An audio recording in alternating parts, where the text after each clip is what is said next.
News 18 Lokmat विशेषमध्ये आपण सुरुवात करूयात महत्त्वाच्या बातमीने। मराठीच्या प्रश्नावर एकत्र आलेल्या ठाकरे बंधूंनी आता राजकीय युतीचे संकेत दिलेत आणि त्यामुळे ठाकरे बंधू आता भविष्यातही एकत्र राहण्याची शक्यता आहे। ठाकरेंच्या याच राजकीय एकीमुळे महाराष्ट्रातील राजकीय समीकरण ही बदलण्याची चिन्ह आहेत। आता राज मी तुला माझ्या सोबतच घेतो कारण आपण तेव्हा एकत्रच होतो, आता सुद्धा पुढे एकत्र चाललेलो आहोत। ही मराठीसाठीची एकजूट ही कायम राहावी। एकत्र आलोय एकत्र राहण्यासाठी।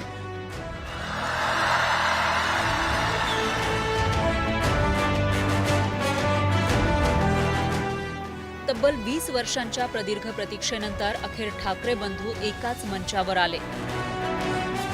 महाराष्ट्राच्या राजकीय इतिहासात नोंद होणारी ही भेट ठरली। वांद्र्यातील मातोश्री आणि दादरमधील शिवतीर्थ हे 5 किलोमीटरचं अंतर शनिवारी मिटलं। ही मराठीच्या मुद्द्यावरची क्षणिक एकी आहे की महाराष्ट्राच्या राजकारणाचा नवा अध्याय, असे सवाल आधीपासूनच उपस्थित केले जात होते। त्या सर्व प्रश्नांची स्वतः ठाकरे बंधूंनी त्यांच्या भाषणातून उत्तरं दिली। ही एकी क्षणिक नव्हे तर भविष्यातही एकत्र राहण्याचे स्पष्ट संकेत दोन्ही भावांनी दिले। पुढे पुढे काय काय गोष्टी घडतील, काय काय गोष्टी होतील कल्पना नाही, परंतु मला असं वाटतं की ही मराठीसाठीची एकजूट ही कायम राहावी आणि महाराष्ट्रामध्ये सन्माननीय माननीय बाळासाहेबांचं जे स्वप्न होतं ते पुन्हा साकारावं अशी एक आशा, अपेक्षा आणि इच्छा व्यक्त करतो। शिवसेना म्हणजे आता राज मी तुला माझ्या सोबतच घेतो कारण आपण तेव्हा एकत्रच होतो, आता सुद्धा पुढे एकत्र चाललेलो आहोत। म्हणजे आम्ही एकत्र येणार, आल्यानंतर निवडणुकीपर्यंत एकत्र राहतील का? सत्ता प्राप्ती, काही जण म्हणतात की यांचा मराठीचा नाही, महापालिकेचा आहे। अरे नुसता महापालिकेचा नाही, तर आमच्या महाराष्ट्राचा आहे। आम्ही महाराष्ट्र सुद्धा काबीज करू। राज ठाकरे आणि उद्धव ठाकरेंचं मराठीच्या मुद्द्यावर होणारं मनोमिलन आणि दोन भावांच्या बहुप्रतीक्षित बंधू भेटीचे साक्षीदार होण्यासाठी हजारो मराठी प्रेमींनी गर्दी केलेली।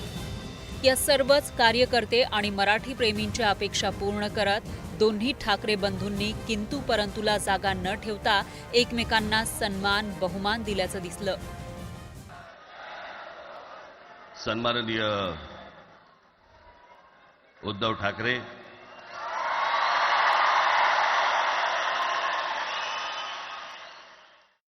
त्यांनी मला सन्माननीय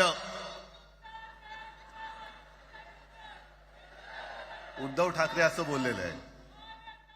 साहजिकच आहे की त्याचंही कर्तृत्व आपण सर्वांनी पाहिलेलं आहे।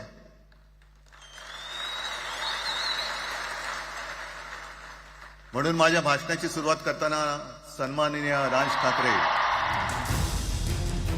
सरकारच्या त्रिभाषा सूत्राविरोधात एल्गार पुकारणाऱ्या ठाकरे बंधूंच्या रेट्यानं सरकारनं त्रिभाषेचे दोन्ही GR रद्द केले। याचाच विजयी जल्लोष करत ठाकरे बंधूंनी एकत्र येत ठाकरे ब्रँड नारा बुलंद केला। सरकारच्या हिंदी धोरणावर प्रहार करत राज आणि उद्धव ठाकरेंनी सरकारवर टीकेचे ओरखडे ओढले।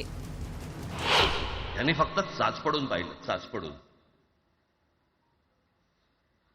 मुंबई स्वतंत्र करता येते का याच्यासाठी अगोदर जरा थोडंसं भाषेला डिवचून बघू। महाराष्ट्र शांत राहिला तर पुढे ते पाऊल टाकू। नुसता महापालिकेचं नाही, तर आमच्या महाराष्ट्राचा आहे। आम्ही महाराष्ट्र सुद्धा काबीज करू।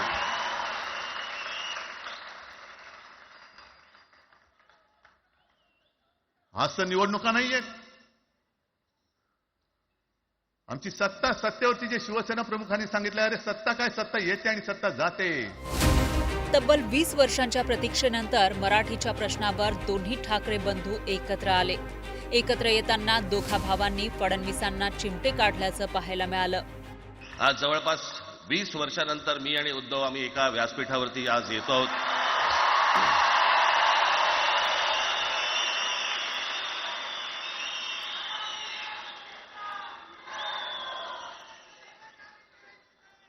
जे माननीय बाळासाहेबांना जमलं नाही, जे अनेकांना जमलं नाही, आम्हाला दोघांना एकत्र आणायचं, ते देवेंद्र फडणवीसला जमलं।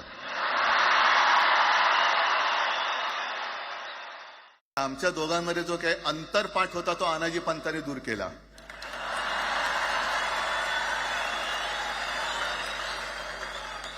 आता अक्षता टाकण्याची काय तुमच्याकडनं अपेक्षा नाहीये. खरं तर ठाकरे बंधूंची मागील काळातली वाटचाल नेहमीच एकमेकांच्या विरोधात राहिलीय. ज्यांच्या विरोधात उद्धव ठाकरे लढले, राज ठाकरेंनी त्यांनाच साथ दिल्याचं पाहायला मिळालं. 2019च्या लोकसभा निवडणुकीत राज ठाकरेंनी काँग्रेस राष्ट्रवादीचा प्रचार केलेला. 2019च्या विधानसभेत मनसेनं 110 उमेदवार दिले, यातील बरेच शिवसेनेविरोधात होते. 2024 लोकसभा निवडणुकीत राज ठाकरेंनी भाजपला उघड पाठिंबा दिला.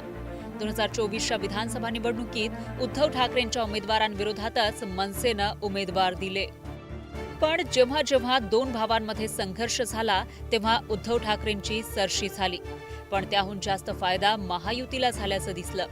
आता मात्र दोन्ही भावांनी एकत्र येऊन राजकीय युतीची तयारी केल्याचं दिसतंय. त्यामुळं आगामी स्थानिक स्वराज्य संस्थांच्या निवडणुकांमध्ये ठाकरे बंधूंच्या युतीची चर्चा आहे.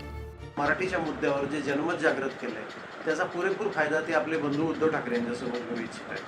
आणि म्हणूनच ठाकरेंनी दोघाही या भावांनी असं ठरवलेलं आहे की महानगरपालिका आपण एकत्र लढूया असे संकेत त्यांनी दिलेले आहेत. भविष्यात काय घडामोडी घडतील हे दिसेलच.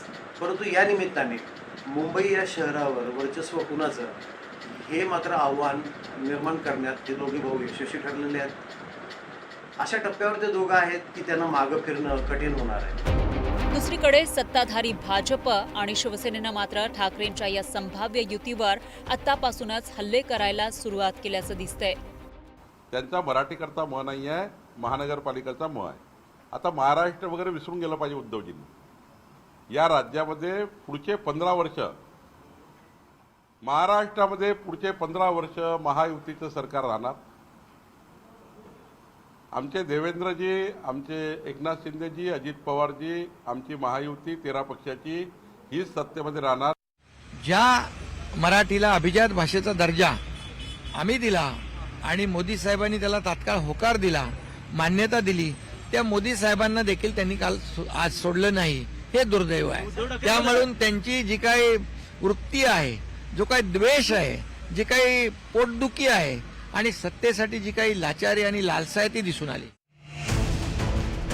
उद्धव आणि राज ठाकरे या दोन भावांच्या भेटीनं महाराष्ट्रातील लाखो शिवसैनिक, मनसैनिकांसह काही प्रमाणामध्ये मराठी माणूसही सुखावलाय. पण राजकारणात भावनेला स्थान नसतं. राजकीय फायद्या तोट्याची बेरीज वजाबाकी असते. राजकारण सत्तेचं आणि फायद्याची मोजमाप करणारं रसायनशास्त्र असतं. इथे मतदारसंघ, वॉर्डांची संख्या आणि पक्षाचा विस्तार वाढवणारं भौतिकशास्त्र असतं. आणि सर्वात महत्त्वाचं म्हणजे इथे राजकीय बुद्धिबळाचा पट असतो. त्यामुळे आगामी काळात भावांमधील ही युती खरंच आकार घेते का? खरंच दोन भाऊ एकत्रितरित्या निवडणुकीच्या रिंगणात उतरतात का? याकडे महाराष्ट्रासह देशाचं लक्ष लागलंय. शरद जाधव, न्यूज 18 लोकमत, मुंबई.